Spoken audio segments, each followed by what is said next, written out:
नमस्कार दोस्तों, आप सभी का स्वागत है। दोस्तों, एक बार यमराज और चित्रगुप्त यमलोक में बैठकर बात कर रहे होते हैं। तभी चित्रगुप्त यमराज से पूछते हैं, हे प्रभु, किस कारण से मनुष्य की अकाल मृत्यु होती है? कौन से मनुष्य को संतान सुख नहीं मिलता है और कुछ मनुष्यों की मृत्यु शिशु अवस्था में ही क्यों हो जाती है? इसके पीछे क्या कारण है? तब यमराज चित्रगुप्त को बताते हैं, हे चित्रगुप्त, तुमने उचित ही प्रश्न किए हैं। इन सभी प्रश्नों का उत्तर मनुष्य की आदतों में छिपा होता है। मनुष्य जिस प्रकार का आचरण करता है, उसे उसी के अनुसार सुख और दुख भोगने पड़ते हैं।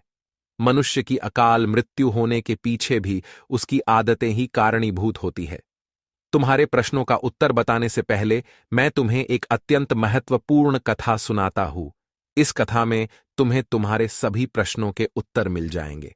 इसीलिए तुम इस कथा को ध्यान से जरूर सुनना।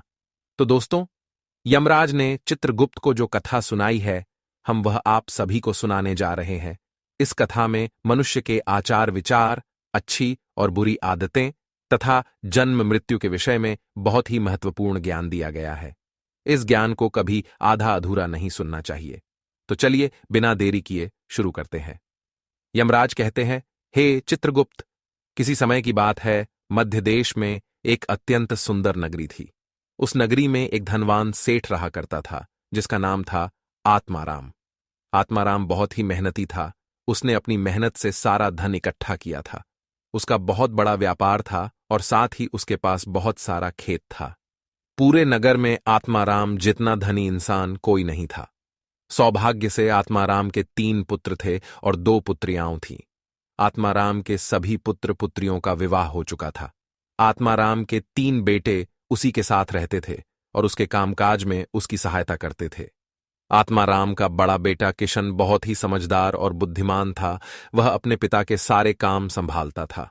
छोटा बेटा गणेश भी खेत देखता था और खेत के सारे काम करता था, और तीसरा सबसे छोटा बेटा पढ़ाई करता था।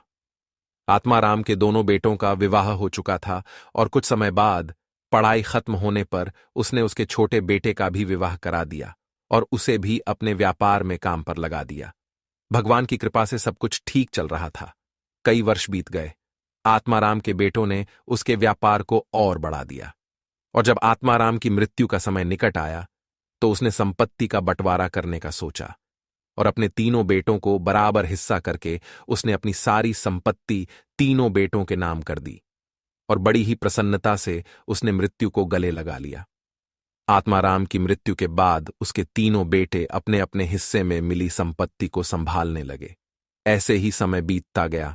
आत्माराम के बेटे अपने अपने घर पर हर साल अपने पिता का श्राद्ध करते थे और नदी में जाकर तर्पण भी करते थे, जिससे आत्माराम की आत्मा को शांति मिले।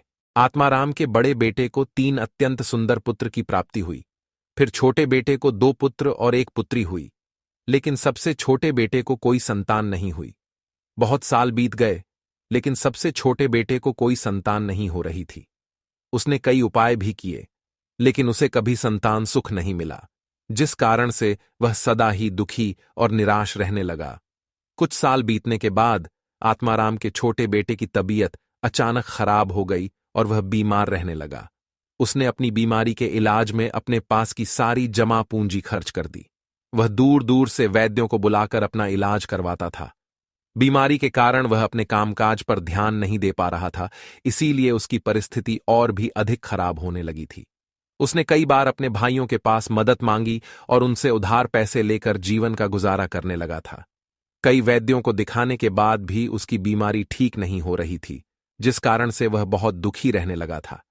उसके भाई भी अब उसकी मदद करके थक चुके थे, लेकिन अब उन्होंने भी उसकी मदद करना बंद कर दिया।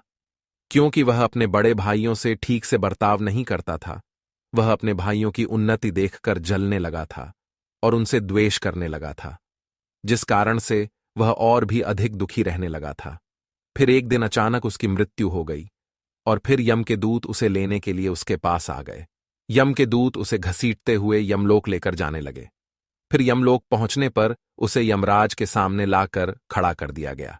वहां पर जाने के बाद वह छोटा बेटा रोता हुआ यमराज से पूछने लगा, हे यमराज, मैंने ऐसा कौन सा पाप किया है जिससे मुझे ये दिन देखने पड़े। मैं तो कितना अच्छा भला इंसान था, लेकिन किस कारण से मुझे अचानक रोगों ने ग्रसित कर दिया? किस कारण से मेरा सब कुछ नष्ट हो गया? ऐसा मैंने कौन सा पाप किया है? फिर यमराज कहते हैं, अरे मूर्ख, तूने अपने जीवन में बहुत पाप किए हैं। तेरी बुरी आदतों के कारण ही तुझे ये दिन देखने पड़ रहे हैं। तेरी अकाल मृत्यु का कारण भी तू खुद ही है। अब मैं तुम्हें बताता हूं कि तूने शास्त्रों के कौन से नियमों का उल्लंघन किया है, जिस कारण से तेरी दुर्दशा हुई है। जो भी मनुष्य शास्त्रों के नियमों का उल्लंघन करता है, उसकी भी दशा तेरे जैसी ही होती है।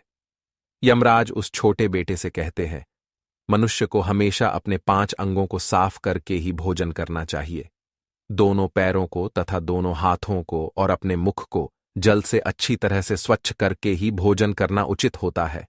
इससे मनुष्य के शरीर से रोग दूर रहते हैं और व्यक्ति दीर्घायु बन जाता है। किंतु तूने तो बिना स्नान किए ही भोजन किया है। यमराज कहते हैं, भोजन शुरू करने से पूर्व उस भोजन के लिए भगवान को धन्यवाद देना चाहिए और संसार के समस्त प्राणियों को भोजन प्रदान करने की प्रार्थना करनी चाहिए। इस प्रकार से अन्न देवता को प्रणाम करके भोजन करने से मनुष्य को कोई पाप नहीं लगता है। लेकिन तूने ऐसा कोई भी कार्य नहीं किया। तूने कभी ईश्वर का धन्यवाद नहीं किया। तूने कभी प्राणियों को भोजन नहीं दिया, कभी द्वार पर आए भिक्षुक को अन्न नहीं दिया। इसी कारण तेरी यह दुर्गति हुई है। यमराज कहते हैं, जमीन पर बैठकर भोजन करना ही श्रेष्ठ होता है। बिस्तर पर बैठकर भोजन करने से मनुष्य के शरीर में रोग उत्पन्न होते हैं और उसकी आयु कम हो जाती है। तू बड़े आराम से बिस्तर पर बैठकर भोजन करता था, इसी कारण से तेरे शरीर में रोग निर्माण हुए।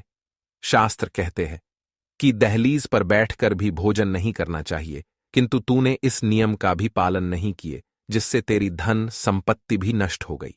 दहलीज पर बैठकर भोजन करने से धन का नाश होता है। यमराज कहते हैं, 3 प्रकार का भोजन मनुष्य को ना ही करना चाहिए। जिस भोजन के ऊपर से कोई पैर रखकर चला गया हो अथवा कोई व्यक्ति भोजन को लां कर गया हो, ऐसे भोजन को कभी खाना नहीं चाहिए। ऐसा भोजन अशुद्ध हो जाता है। ऐसे भोजन को पशुओं को खिला देना चाहिए। दूसरों के द्वारा लांघा गया भोजन खाने से मनुष्य की आयु कम हो जाती है और उसके शरीर में भिन्न भिन्न प्रकार के रोग उत्पन्न होते हैं। यदि भोजन में बाल निकल आता है तो ऐसा भोजन त्याज्य हो जाता है। यदि अन्न में बाल निकलता है तो उसे ईश्वर को कभी प्रसाद के रूप में नहीं चढ़ाना चाहिए और ना ही स्वयं खाना चाहिए। ऐसा भोजन प्रेतों को प्राप्त हो जाता है। यमराज उसे कहते हैं, दूसरों के लिए परोसा हुआ भोजन भी नहीं खाना चाहिए। जो मनुष्य दूसरों का भोजन छीन के खाता है अथवा किसी को बिना दिए ही स्वयं उस अन्न का उपभोग करता है, उससे देवी अन्नपूर्णा रुष्ट हो जाती है। भोजन सभी में बांटकर खाना चाहिए। दूसरों के हिस्से का भोजन करने से मनुष्य के पुण्य कर्म नष्ट हो जाते हैं, लेकिन तूने इनमें से किसी भी नियम का पालन नहीं किया, इसी कारण से तेरी आयु कम हो गई। शास्त्रों के अनुसार दिन के समय में मनुष्य को उत्तर की ओर मुख करके मलमूत्र का त्याग करना चाहिए। यदि रात्रि के समय मलमूत्र का त्याग करना हो तो दक्षिण की ओर मुख करके करना चाहिए। मलमूत्र का त्याग करते समय हमेशा अपने सिर को ढककर रखना चाहिए। किसी भी पेड़ के नीचे, कुएं के पास, नदी के किनारे के पास, गौशाला के पास, देव मंदिर, अग्नि के पास तथा शमशान भूमि के पास कभी मलमूत्र का त्याग नहीं करना चाहिए। शास्त्रों में कहा गया है, खड़े होकर भी मलमूत्र का त्याग नहीं करना चाहिए। इससे शरीर में रोग और विकार निर्माण होते हैं। इसके साथ ही पूरी तरह से निर्वस्त्र होकर भी मलमूत्र का त्याग नहीं करना चाहिए। चलते चलते कभी पेशाब नहीं करना चाहिए। इससे जीवन में दुर्भाग्य आता है। जूते पहनकर, छाता लगाकर भी मलमूत्र का त्याग करना अनुचित माना जाता है। कभी भी किसी स्त्री, गुरु, देवता, मंदिर और पानी की तरफ मुख करके आकाश में ग्रहों को देखते हुए मलमूत्र का त्याग करना अनुचित होता है। रात्रि में चंद्रमा और अग्नि की तरफ देखते हुए भी मलमूत्र का त्याग नहीं करना चाहिए। इससे जीवन में दुख और संकट आते हैं। मलमूत्र का त्याग करने के बाद उस भाग को स्वच्छ करना चाहिए तथा अपने हाथों को भी जल से शुद्ध करना चाहिए। मलमूत्र का त्याग करने के बाद किसी दीवार पर साफ नहीं करना चाहिए। इससे पशु के रूप में जन्म प्राप्त होता है। मलमूत्र का त्याग करने के बाद उसे अच्छे से ढक देना चाहिए और उस पर मिट्टी डालनी चाहिए। ताकि कोई पशु उसे खाए नहीं। यमराज कहते हैं, मनुष्य को कभी निर्वस्त्र होकर स्नान नहीं करना चाहिए, इससे पितृदेव रुष्ट हो जाते हैं। पितृदेव रुष्ट हो जाने पर मनुष्य अपना सब कुछ खो बैठता है, किंतु तूने सदैव ही निर्वस्त्र होकर ही स्नान किया है, जिस कारण से तेरे पितृ भी तुझसे नाराज थे। इस प्रकार से यमराज उस छोटे बेटे को बहुत सारा ज्ञान देते हैं और यमदूतों से कहकर उसे नरक ले जाने की आज्ञा देते हैं।